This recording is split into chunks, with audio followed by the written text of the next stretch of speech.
बोलिए श्री राधा वल्लभ सरकार की जय।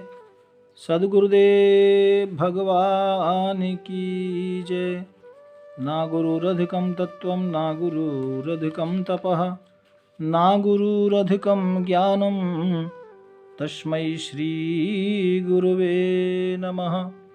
ब्रह्ममुरारिसुरार्चितलिङ्गं निर्मलभाषितशोभितलिङ्गं जन्मजदुःखविनाशकलिङ्गं तत्प्रणमामि सदा शिवलिंगम।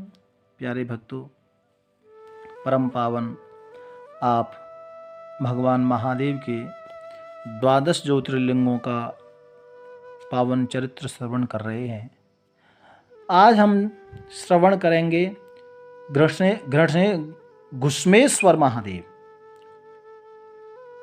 और ये घुश्मेश्वर महादेव भक्तों पड़ते हैं महाराष्ट्र में, दौलताबाद में। औरंगाबाद से भी रास्ता आता है भक्तों। और ये वैरोल गांव पड़ता है महाराष्ट्र में। यहाँ भगवान घुश्मेश्वर महादेव का शिवालय है। प्यारे भक्तों, कहते हैं कि यहाँ पर बहुत प्राचीन गुफाएं भी हैं। विश्व धरोहर में वो मान्य है, एलोरा गुफा, जो मंदिर के पास ही है। प्यारे भक्तों, कुछ लोगों का मानना है कि राजस्थान में सिवान में घुश्मेश्वर महादेव का मंदिर है। ऐसी कुछ लोगों की मान्यता है, जो जयपुर से तकरीबन 100 किलोमीटर दूर है। खैर, हमारे लिए दोनों ही ज्योतिर्लिंग समान है, दोनों को प्रणाम करते हैं। प्यारे भक्तों, अब वैदिक कथा, जो पौराणिक कथा है, वो हम श्रवण करते हैं। कथा आती है कि देवगिरी पर्वत पर एक भरद्वाज गोत्रीय ब्राह्मण वहां वास करते थे। प्यारे भक्तों, नाम था सुधर्मा। अपनी पत्नी सुदेहा, जो उनकी पत्नी थी, उनके साथ रहते थे। बड़े ही धर्मात्मा थे, वेद पाठी थे और निरंतर भगवान शिव की पूजा करने वाले। यदि भगवान महादेव को जिनके इष्ट रूप में मानते हो, ऐसे ब्राह्मण थे जो महादेव को अपने इष्ट के रूप में मानते थे। प्यारे भक्तों, ये भगवान शंकर का निरंतर चिंतन करते और शिव जी की पूजा किया करते थे। भक्तों, इनकी जो पत्नी थी वह भी शिव भक्त थी और अपने पति के साथ भगवान की पूजा करती।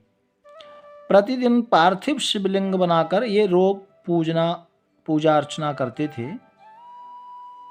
वैसे तो भगवान की पूर्ण कृपा थी, इनको किसी तरह की कोई कमी नहीं थी, सब आनंद था, बाबा की कृपा थी। लेकिन भक्तों, एक समस्या थी, और वो समस्या ये थी कि जो ब्राह्मण थे सुधर्मा, इनके यहाँ कोई संतान नहीं थी। अच्छा, जिसके आपने देखा होगा, जिसको कोई प्रॉब्लम होती है ना, उसको तो दुख हो या ना हो, लेकिन पड़ोसियों को कुछ ज़्यादा होता है। तो इनके यहाँ तो संतान नहीं थी, लेकिन पड़ोसी लोगों ने गल्लाएं करना आरंभ कर दिया। इतनी भक्ति करते हैं, ये करते हैं, ये सब ढोंग है, तरह तरह की गल्लाएं लोग करते थे। भक्तों, तो जो सुधर्मा ब्राह्मण थे, उनकी पत्नी सुदेहा, उनको बड़ा दुख लगा और वो अपने पति देव को कहने लगी, सुनो, आपसे मैं कुछ मांगना चाहती हूँ। तो पंडित जी ने कहा, कहो क्या मांगना चाहती हो? बोले, देखो, हमारा गृहस्थाश्रम है और गृहस्थाश्रम का मतलब ये भी है कि वंश की वृद्धि करना। तो मैं आपसे निवेदन करती हूँ, हे नाथ, सृष्टि का नियम है कि वंश को आगे बढ़ाना है, लेकिन हमारे यहाँ तो हम लोग तो संतान सुख से वंचित हैं। कृपा करके इस वंश को नष्ट होने से बचाने के लिए आप मेरी बहन, जो छोटी बहन है, उसका नाम था भक्तों गुस्मा, कहते हैं कि आप उनसे विवाह कर लीजिए। तो ब्राह्मण पंडित जी ने कहा, देखो देवी, मैं तो विवाह कर लूँगा, लेकिन इस विवाह से सबसे ज़्यादा कष्ट और दुख आपको ही होगा। सुदेहा ने कहा, कोई गल नहीं, मैं कष्ट सहन कर लूँगी, ठीक है, लेकिन आप ये विवाह करो, आप कृपा करके इनकार ना करें। और उसने ऐसी हट की सुदेहा ने, तो पंडित जी ने कहा ठीक है। तो सुदेहा की बहन जो गुस्मा थी ना, उसके साथ सुधर्मा नाम के जो पंडित जी थे, उनका विवाह हो गया। प्यारे भक्तों, ये जो गुस्मा थी ना, तो ये भी जब पंडित जी के घर आई ना, तो नित्य प्रति ब्राह्मण देव के साथ में भगवान शंकर की पूजा करती। ये भी बड़ी भक्तानी थी भक्तों, और अपनी बड़ी बहन के कहने पर रोज 101 पार्थिव शिवलिंग बनाकर उनकी पूजा करती, और पास में ही एक तालाब था, कुंड, वहां विसर्जन करती। ऐसा इनका नियम था। देखो, भगवान महादेव की कृपा से कुछ समय बाद घुसमा के पेट में एक बालक आया। जब बालक पेट में आया तो बड़ी खुशी हुई। भगवान की कृपा, महादेव की कृपा। धीरे धीरे भक्तों समय आया, उस बालक ने जन्म लिया, और जन्म लेने के बाद में उस घर में घुसमा की थोड़ा सम्मान, इज्जत, प्यार पंडित जी का या घर वालों का उनके प्रति कुछ ज़्यादा हो गया। ऐसा अक्सर देखने में मिलता है। लेकिन जब घुसमा का छोटी बहन है, जब उसका घर में ज़्यादा इज्जत बढ़ने लगी, तो सुदेहा के मन में ईर्ष्या आ गई। यानी जो बड़ी बहन थी ना, जिसने विवाह कराया, उसके मन में ईर्ष्या आ गई कि इसकी इज्जत तो बढ़ने लगी और ये तो ठीक नहीं है। और ये इज्जत क्यों बढ़ी है? बोले इसके गर्भ से बालक ने जन्म लिया है ना, इसलिए।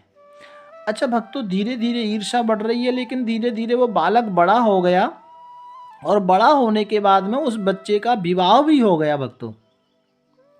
लेकिन ये जो बड़ी बहन थी ना सुदेहा, ये अंदर ही अंदर जलन रखने लगी। एक दिन उसने मालूम है क्या किया, वो रात्रि में बच्चा सोया हुआ था, और रात्रि में जाकर के इस सुदेहा ने तलवार से उसको काट दिया। और काटा कैसे? टुकड़े टुकड़े कर दिए, और सुबह ही उस जो पास में कुंड था ना, उस कुंड में डाल के आ गई। इधर जो उसकी पत्नी थी, वो सुबह जब गई अब वो बच्चे के कमरे में, तो उसने देखा पूरा बिस्तर रक्त से लाल है, एक दो टुकड़े उत्थों पड़े हुए हैं, और वो चीख कर चिल्ला कर रो पड़ी।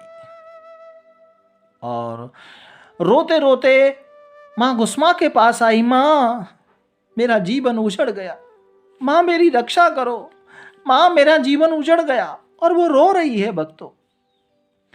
लेकिन घुसमा तो भगवान शंकर की पूजा में मग्न है, उसने एक दृष्टि से देखा नहीं है। वो तो एकदम मस्त शिव जी की पूजा में, हिली भी नहीं। कहा, माँ तेरे बेटे को मार डाला,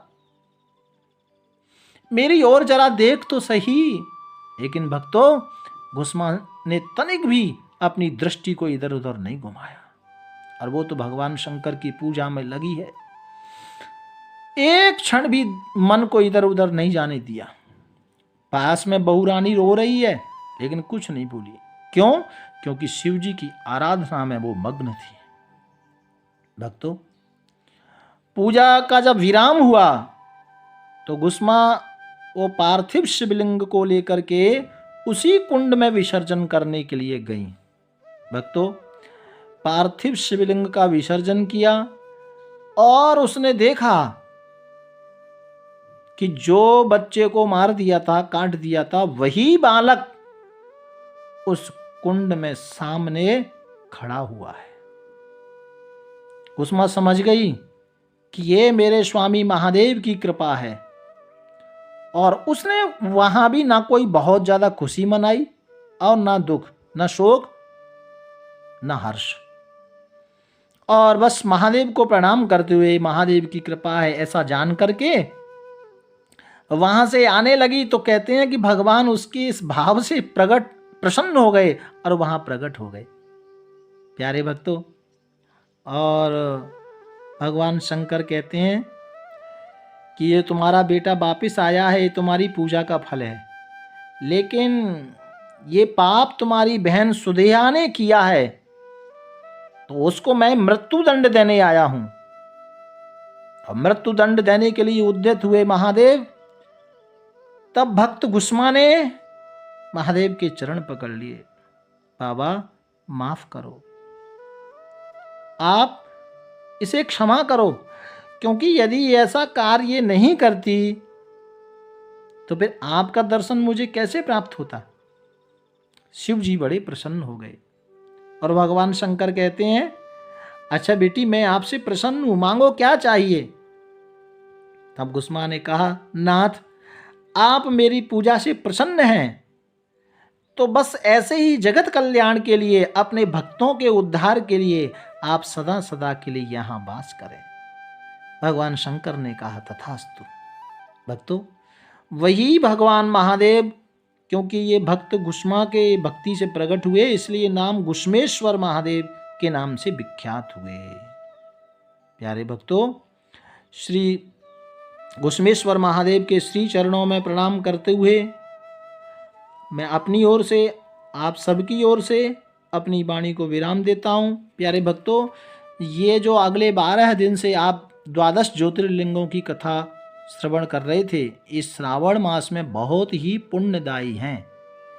तो अभी और श्रावण मास बचा है, तो आप सुने और लोगों को सुनाएं, क्योंकि 12 ज्योतिर्लिंगों के नाम से ही जीव का कल्याण हो जाता है भक्तों। और ये तो आपको कथा सुनने को मिल रही है, ये बहुत बड़ी बात है। तो आप सभी के लिए महादेव के श्री चरणों में बार बार प्रणाम। हर हर महादेव। राधे राधे राधे।